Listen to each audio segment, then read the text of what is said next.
कैसे हैं आप सब? सो आप सब लोग अच्छे होंगे। आज संडे है, खूब सारा एंजॉय करें, खुश रहें और स्वस्थ रहें गाइस। आज एक वर्ड आया है जो रिसेंटली सुनने में आ रहा है, यूरोबिया। अब यूरोबिया है क्या? यूरोबिया से बताने के पहले एक कहावत कहना चाहूँगी, जहाँ आग नहीं लगती वहाँ पे धुआं नहीं उठता। तो मतलब कहीं ना कहीं जब कुछ चीज़ें सच्चाई होती है तभी वो चीज़ें उस चीज़ों को लेकर के बातें की जाती हैं। उसके बाद मैं एक वर्ड बोलूँगी, इस्लामिक फ़ोबिया आजकल बहुत सुनने में आ रहा है, तो कहीं ना कहीं उसका कुछ सच्चाई होगी तभी ये चीज़ें सुनने में आ रहा है। उसके बाद मैं बात करना चाहूँगी स्वीडन में कुरान को जलाया गया। वहाँ की सरकार ने परमिशन दी थी, मंजूरी दी थी, तो कुरान को जलाया गया। कुरान को जलाने का पीछे का मकसद बहुत क्या है, आखिर क्यों कुरान जलाया गया? ये बात सोचने वाली बात है कि क्यों जलाया गया कुरान को जलाने के पीछे कुछ ना कुछ मकसद ज़रूर होगा उन लोगों का। और इस कारण से मुस्लिम सोसाइटी बहुत खफा है, क्योंकि जो कुरान है आप लोग को पता होगा इस्लाम की पवित्र बुक है, मुस्लिमों की पवित्र बुक है, तो जलाएगा कोई तो गुस्सा तो जाहिर से आएगा। तो आखिर क्या रीज़न है कुरान को जलाया गया? उसके बाद मैं पहले बोलूँगी कि यूरोबिया है क्या वर्ड। सोचने वाली बात है, यूरोबिया है क्या वर्ड? यूरोबिया मतलब यूरोप का अरबीकरण, मतलब यूरोप धीरे धीरे कैसे अरब में कन्वर्ट हो जाएगा, कैसे मुस्लिम की आबादी इतनी ज़्यादा हो जाएगी कि वहाँ पे यूरोप जो है कन्वर्ट हो जाएगा अरब में। कहने का मतलब मुस्लिमों की आबादी इतनी ज़्यादा बढ़ जाएगी वहाँ पे कि चीज़ें चेंज हो जाएगी, तो वो यूरोप से यूरोबिया हो जाएगा। यूरोप का अरबीकरण यूरोबिया, मतलब यूरोप प्लस अरब, यूरोबिया, ये वर्ड सुनने को मिल रहा है। अच्छा गाइस, चलो, तो स्वीडन में क्यों कुरान जलाया गया? गाइस, ये पुरानी बात है। जब सीरिया और इराक में युद्ध चल रहा था तो उस टाइम पे बहुत सारे मुस्लिम अपना देश छोड़ करके यूरोपियन कंट्री में आना शुरू किए, क्योंकि यूरोपियन कंट्री में पॉपुलेशन तो बहुत कम होता है और पैसे बहुत ज़्यादा होते हैं। तो उस टाइम तो चलो आ रहे थे, किसी को कोई चिंता नहीं थी। यूरोप में भी उन लोगों को बुलाया गया और रखा गया, और यूरोपियन लोगों को भी फ़ायदा था क्योंकि पैसा बहुत था, मैन पावर की कमी थी, तो लोग आ रहे थे और तो उनका मैन पावर बढ़ रहा था, तो उस टाइम पे तो कोई प्रॉब्लम नहीं हो रही थी। लेकिन क्या है कि इस्लाम में एक चीज़ें देखी गई है, मुस्लिमों में एक चीज़ देखी गई है, उनको हमेशा एक ही मकसद होता है, कैसे पॉपुलेशन ग्रो किया जाए, कैसे इस्लाम को ज़्यादा से ज़्यादा बढ़ाया जाए। कहीं पर भी उनको जगह दे दीजिए, एक घर दे दीजिए, एक घर से 10 घर बनने में बहुत ज़्यादा समय नहीं लगता, ये इनकी प्रॉब्लम है। तो धीरे धीरे यूरोप में पॉपुलेशन ग्रो होने लगा। अब वहाँ के यूरोपियन कंट्री के लोगों को डर हो गया कि धीरे धीरे मुस्लिमों की आबादी इतनी ज़्यादा बढ़ रही है कि एक समय आएगा कि यहाँ पे वो लोग इतना ज़्यादा हो जाएंगे कि हमारा अस्तित्व ही खतरे में पड़ जाएगा। तो इस डर की वजह से अब उनको डर सताने लगा है कि ये सारी चीज़ें हो रही है, तो कैसे मुस्लिम को यहाँ से हटाया जाए।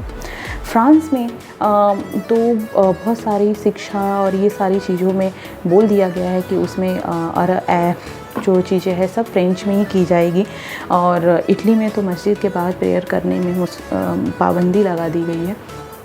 फ्रांस, इटली, ये सब चीज़ों में बहुत ही मुस्लिमों के खिलाफ सख्ती कार्रवाई की गई है, क्योंकि उनकी कट्टरपंथी, जो मुस्लिमों की कट्टरपंथी होती है इस्लाम में जो कट्टरपंथी चीज़ें होती है वो बहुत ज़्यादा ग्रो करती है जल्दी से। तो अब यही डर है यूरोप में कि कैसे मुस्लिमों का पॉपुलेशन, अब देखा जाए तो हाँ, पॉपुलेशन ग्रोथ रेट मुस्लिमों का वहाँ पे ज़्यादा है, और एवरेज एज जो देखी जाए वो 13 साल है मुस्लिमों की, और अदर यूरोपियन कंट्री के लोगों की एवरेज जो एज है वो ज़्यादा है। तो कहने का मतलब अगर एवरेज एज 13 साल है किसी कंट्री में किसी की, तो ये क्या होंगे, इनकी फर्टिलिटी रेट, वो बोला गया फर्टिलिटी रेट क्या होगी, ज़्यादा होगी। इसका मतलब आने वाले सालों में मुस्लिमों का जो पॉपुलेशन वो ज़्यादा ग्रो करेगा कंपेयर टू यूरोपियन कंट्री जो जहाँ के लोगों की पॉपुलेशन उससे।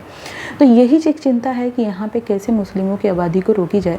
और धीरे धीरे शुरू में तो मुस्लिम वहाँ पे आए तो थोड़ा यूरोपियन लोगों के जैसे ही रहे, उनकी वेशभूषा, बातें और सारी चीज़ें करने लगे, वैसे ही रहते थे। लेकिन जैसे जैसे पॉपुलेशन बढ़ा वैसे वैसे उनकी कट्टरपंथी चीज़ें बढ़ने लगी, उनके कपड़ों में चेंज आने लगा, बातों में चेंज आने लगा, रहन सहन की चीज़ों में चेंज आने लगा, मतलब कहने का मतलब कट्टर होते गए धीरे धीरे। तो अब ये क्या कर रहे हैं कि धीरे धीरे अपना चीज़ों को डिमांड भी करने लगे।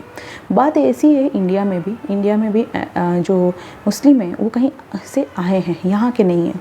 धीरे से मुस्लिम आए, अरब से आए, यहाँ पे रहें, धीरे धीरे यहाँ रहें, यहाँ के लोगों को बहुत सारे हिंदू को मुस्लिम में कन्वर्ट किया। तो ये शुरू से आदत रही है इस्लाम की, मुस्लिमों की, कि वो धीरे से आते हैं, फिर पैर पसारना शुरू कर देते हैं, फिर इतना ज़्यादा हो जाता है कि प्रॉब्लम क्रिएट होने लगता है। तो वैसे यूरोप में तो पहले वो लोग एक शरणार्थी के रूप में आए, कल लड़ाई हुई तो उन्होंने अडॉप्ट किया, लेकिन आज उनके गले की फांसी मुस्लिम ही बन गए हैं वहाँ पे। तो ये चिंता डर जताने लगा है यूरोपियन कंट्री को। उनको लग रहा है कि यूरोप, अगर किसी ने लिखा है कि अगर यही हाल रहा तो यूरोप भी अरब में कन्वर्ट होगा, और उसका नाम दिया है यूरोबिया। यही है आखिर यूरोबिया। स्वीडन में कुरान जलाने के पीछे का मकसद भी यही है। वहाँ के लोग मुस्लिमों के खिलाफ हैं कि कैसे यहाँ पे इतना पॉपुलेशन बढ़ रहा है, इतना ग्रोथ हो रहा है, तो इससे उनको ही देश की चिंता आगे हो सकती है। तो यही वर्ड है। और इस्लामिक फोबिया लोग बोल रहे हैं, तो कहीं ना कहीं इस्लाम में ऐसी चीज़ें हैं जो लोगों को पसंद नहीं आती, ठीक है। तो कहीं इसलिए ये एक रिलीजन है जो हमेशा ये लोगों को दिक्कत में डालना, और कहीं ना कहीं इससे प्रॉब्लम क्रिएट होता है। तो ये इस वजह से वहाँ पे ये सारी चीज़ें देखने को मिल रही है कि कुरान जलाया जा रहा है। यूरोबिया वर्ड आया, यूरोप कैसे कन्वर्ट हो जाएगा अरब में, तो यूरोप अरबीकरण है, यूरोप अब बनेगा। अगर अरबीकरण दिया जाएगा तो उसका नाम हो जाएगा यूरोबिया। मुस्लिम अगर ग्रोथ ज़्यादा हो गया, वहाँ पे बढ़े गए, तो यूरोप से यूरोबिया हो जाएगा। तो इस वजह से फ्रांस हुआ, जर्मनी हुआ, इटली हुआ, बहुत सारी चीज़ें पाबंदियाँ वहाँ पे लगाई हैं मुस्लिमों के खिलाफ कि ये चीज़ें ऐसी करनी है, वैसी करनी है, ताकि पॉपुलेशन रुक सके और कट्टरपंथी चीज़ें रुक सकें। तो ये सिर्फ यूरोपियन कंट्री को सोचने की ज़रूरत नहीं है, सिर्फ ये भारत को भी सोचने की ज़रूरत है कि कुछ किया जाए ताकि चीज़ें ठीक रहें। Thank you so much guys. मिलते हैं नेक्स्ट वीडियो में एक अच्छे विचार, एक अच्छे और रियलिटी। चीज़ें सत्य होती है, वो थोड़ी कड़वी होती है, लेकिन रियल होता है। Thank you so much guys. मिलते हैं नेक्स्ट वीडियो में।